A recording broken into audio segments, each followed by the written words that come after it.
lancar, dan mudah-mudahan nanti kami bisa diberikan predikat haji mabrur.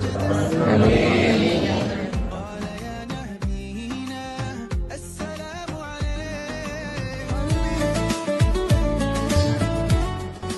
Kalau punya sabar 5 ditambah 1, isbiru wasobiru warobibul alakum.